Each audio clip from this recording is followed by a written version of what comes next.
देश भर में आंधी तूफान से भारी तबाही हुई है। देश भर में अब तक कई लोगों की मौत की खबर आ रही है। गुजरात, राजस्थान, एमपी में सबसे ज्यादा नुकसान की खबरें हैं। एमपी में 17 लोगों की मौत हो गई है।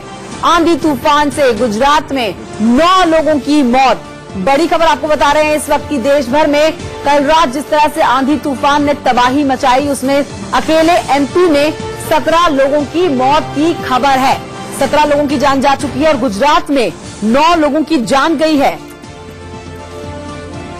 इंडिया न्यूज पर इस वक्त की बड़ी खबर आप देख रहे हैं। कल देर रात तक आंधी तूफान ने देश के लगभग कई राज्यों में अपना कोहराम मचाए रखा और अब जो जानकारी है वो ये है कि कई लोगों की जान जा चुकी है। गुजरात, राजस्थान, एमपी में कई लोगों की जान गई है। अकेले एमपी की बात करें तो 17 लोगों की मौत हो गई है एमपी में। मेरे सहयोगी अरविंद शर्मा जुड़ गए और जानकारी के साथ।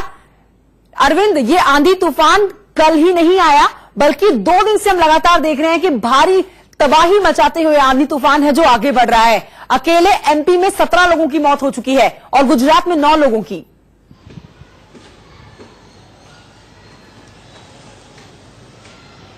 जी हाँ कंचन, पिछले 48 घंटे से मौसम ने अपना मिजाज बदला था और गुजरात में कल दिन में तेज हवाएं चली और धूल भरी आंधियां चली, जिसके चलते पूरे गुजरात में 9 लोगों की मौत की पुष्टि हुई है। हालांकि सरकार ने इसकी औपचारिक पुष्टि नहीं की थी, लेकिन देर रात तक जो आंकड़े आए उसके मुताबिक 9 लोगों की मौत हुई है, जिसमें 2 लोगों की मौत बनासकांठा जिले में हुई है और 2 लोगों की मौत राजकोट के आसपास, 2 लोगों की मौत अहमदाबाद के आसपास हुई है। इसके अलावा एक जगह एक ट्रेन के तार ट्रेन की पटरी से जो तार निकलते हैं वो गिरने से एक महिला की मौत हुई है। इस प्रकार की खबरें हैं और कल जो 24 घंटे थे गुजरात में वो पूरी तरीके से उठा पटक भरे रहे। पूरे राज्य में जो आंधी थी उसका जोर दिखाई दिया। जहां जहां नेताओं की रैलियों के लिए मंडप लगाए गए थे वो भी हवा में उड़ गए। तो चूंकि राज्य सरकार इन हवाओं के चलते जो परेशानी झेल रही थी वो हवाओं से नेताओं की रैलियों को बचाने में व्यस्त रही और 9 लोगों की जान गई। चूंकि मौसम विभाग ने इसके पहले ही घोषणा 28 लोगों की मौत हुई है। भारी तबाही इस तूफान ने मचाई है अरविंद,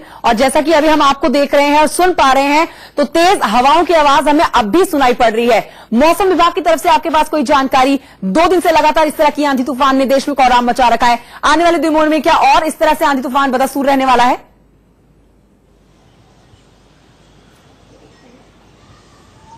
बिल्कुल कंचन, अभी भी आशंका जताई है मौसम विभाग ने कि अब आंधी का जोर तो कम होगा लेकिन बारिश जरूर राज्य में कई जगहों पर हो सकती है और बारिश ने भी किसानों को व्यापक नुकसान हुआ है। कल लगभग गुजरात में कई जगहों पर ओले पड़े जिसके चलते किसानों की फसलें चौपट हुई हैं। खासकर सौराष्ट्र का जो इलाका है उस इलाके में आम की फसल बड़े पैमाने पर होती है और वो फसल भी तबाह हुई है। तो किसानों बिल्कुल लोगों की जान गई है, फसलों को नुकसान पहुंचा है। अरविंद, मैं लौटूंगी आपके पास। इस समय अपने दर्शकों को पीएम मोदी का वो ट्वीट दिखाते हैं जो उन्होंने गुजरात के कई इलाकों में आए हुए तूफान के बाद, भारी तबाही के बाद, लोगों के मौत के बाद दुख जताते हुए किया है। देखिए आपके सामने पीएम मोदी का ट्वीट। गुजरात के कई इलाकों में आए तूफान और बारिश से हुई लोगों की मौत पर दुख है।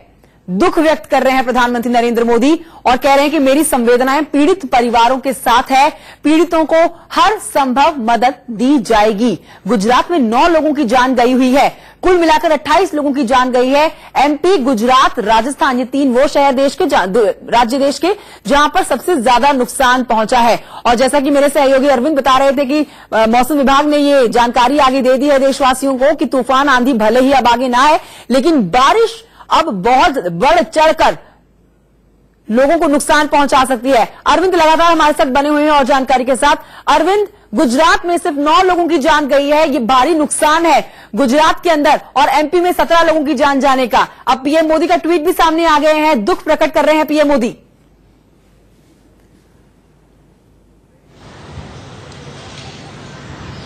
जी हाँ कंचन, प्रधानमंत्री की जो आज रैलियां थी उसको लेकर भी जो मंडप लगाया गया था साबरकांठा में, वो मंडप भी कल आंधी ने तहस नहस कर दिया था। इसके अलावा अलग अलग जगह पर लोगों की मौत की खबरें हैं। इसके अलावा किसानों का व्यापक नुकसान हुआ है। जो फसलें हैं वो इस समय कटाई का वक्त है और ओले गिरने से वो फसलें तबाह हो गई हैं। अगर आम के फसलों की बात करूं तो आम जो गुजरात का, सौराष्ट्र के आसपास का जो केसर कैरी है वो विश्व स्तर पर उसका निर्यात होता है, तो उस फसलों को भी भारी नुकसान हुआ है। तो गुजरात में जो किसान है उनको बड़ी भारी मात्रा में नुकसान झेलना पड़ा है, क्योंकि राज्य सरकार पिछले 24 घंटे से चुनावी व्यस्तता में थी। इसकी तरह कहीं न कहीं किसानों को अनदेखा किया और कहीं न कहीं ये खामियाजा किसानों को भुगतना पड़ा है, राज्य को अरविंद, भुगतना रोकना चाहूंगी आपको। हमारे साथ यहाँ पर मौसम वैज्ञानिक महेश जी जुड़ गए और बातचीत के लिए।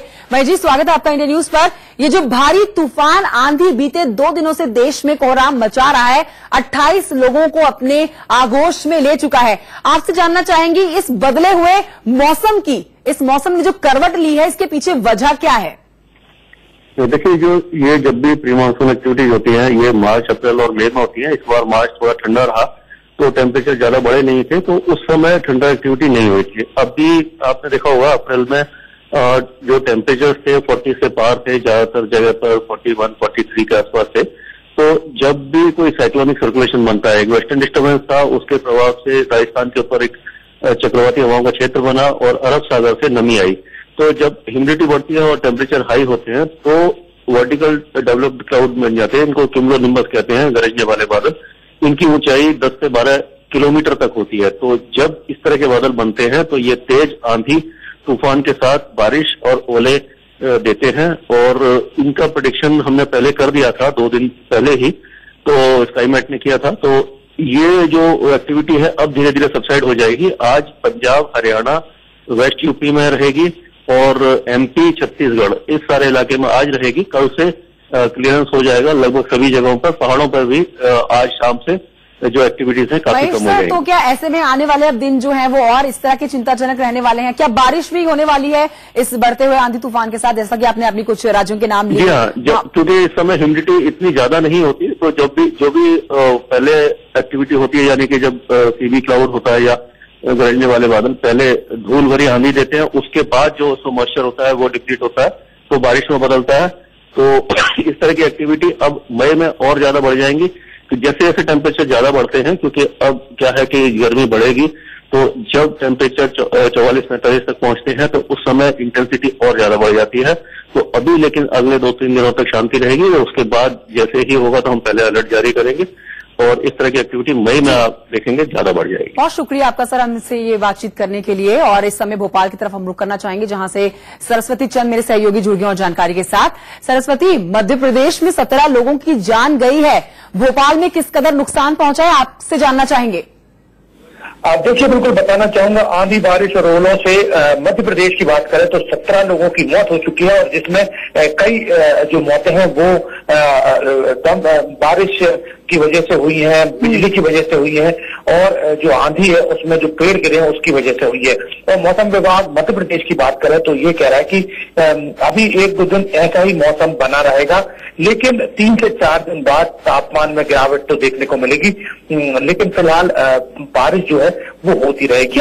मौसम विभाग जी, सरस्वती चंद, क्या यहाँ पर जिस तरह से लोगों की जान गई है, फसलों को भी नुकसान पहुंचा है, गांव के लोगों का क्या कुछ कहना है, कितना नुकसान उनका हुआ है इस आंधी तूफान के चलते?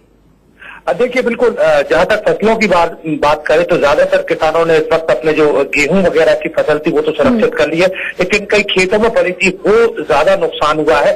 और जो सरकारी गोदाम जो तुलाई हुई थी बाहर, वो जरूर जो सरकारी तुलाई हुई थी उसमें जरूर काफी कुछ नुकसान हुआ है। जो खुले में अनाज रखा हुआ था उसका काफी नुकसान हुआ है और जो किसानों को समय पर थ्रेशिंग नहीं हो पाई थी, जो जिनका अनाज खुले में था, वो काफी नुकसान हुआ है। तो इस बारिश ने काफी नुकसान किया है। और आपको बता दूं कि इंदौर, अलीराजपुर, धार, रतलाम, शाजापुर, छिंदवाड़ा, मतलब पश्चिम इलाके से लेकर पूर्वी तक काफी नुकसान इस बारिश ने किया है। काफी बड़ा नुकसान हुआ है एमपी में। खुद प्रधानमंत्री नरेंद्र मोदी ने भी न सिर्फ गुजरात के लिए जहां पर 9 लोगों की जान गई है, बल्कि एमपी में भी जिन लोगों की जान गई है उनके लिए दुख अपना प्रकट किया है।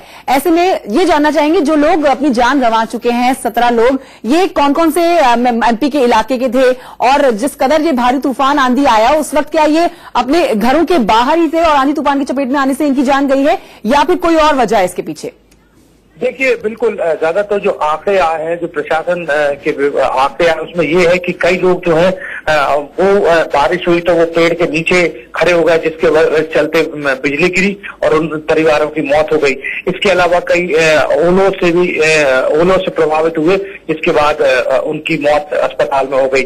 मैं आपको बताना चाहूंगा कि ये लगभग जो जिले हैं, इंदौर है, अलीराजपुर है, धार है, रतलाम है, शाजापुर है, छिंदवाड़ा, सीहोर, ये वो जिले हैं जो ज्यादातर चपेट में आए हैं। और यहीं पर जो आंकड़ा है वो लगभग 17 लोगों का पहुंच चुका है पिछले 48 घंटों में। कई लोग बाहर थे, उसके चलते उनकी मौत हो गई। कई लोगों को जो पेड़ के नीचे खड़े हुए, उसके चलते मौत हो गई। और उसके बाद ये पूरा आंकड़ा जो है 17 लोगों की मौत हो चुकी है। जी सरस्वती चंद, बहुत शुक्रिया आपका। हमारे सहयोगी सरस्वती चंद भोपाल से जानकारी दे रहे थे कि किस तरह से यहाँ पर लोगों की फसलों को भारी नुकसान पहुंचा है। 17 लोगों की जान जा चुकी है। खुद पीएम मोदी ने ट्वीट करके अभी दुख प्रकट किया है और कहा है कि हर संभव मदद मृतकों के परिजनों को दी जाएगी। आपके सामने इस समय 3 तस्वीरें हम दिखा रहे हैं। बीते कुछ दिनों से जिस तरह से आंधी तूफान ने कोहराम मचाया हुआ है, देश में कितना नुकसान पहुंचा है, उसकी तस्वीरें आप देख रहे हैं। 3 कैमरों से समझिए किस तरह से कल परसों 2 दिन से और अब जिस तरह से मौसम वैज्ञानिक बता रहे थे कि ये मध्य प्रदेश, राजस्थान और गुजरात से निकलकर आंधी तूफान अब नॉर्थ की तरफ रुख करेगा और नॉर्थ में अब ये हिमाचल, पहाड़ी इलाकों में और नीचे हरियाणा की तरफ पंजाब होते हुए अब वहां पर तेज बारिश और आंधी तूफान से लोगों को अब परेशान करने वाला है। तो मौसम में जिस तरह से तब्दीली आई है, मौसम ने एक बड़ी करवट ली है, उसकी तस्वीरें आप देख रहे हैं। और इन्हीं तस्वीरों से आइए एक छोटे से ब्रेक के लिए रुक जाते हैं। लगातार बड़ी खबर आप देख रहे हैं इंडिया न्यूज पर। जल्द लौट रहे हैं ब्रेक के बाद।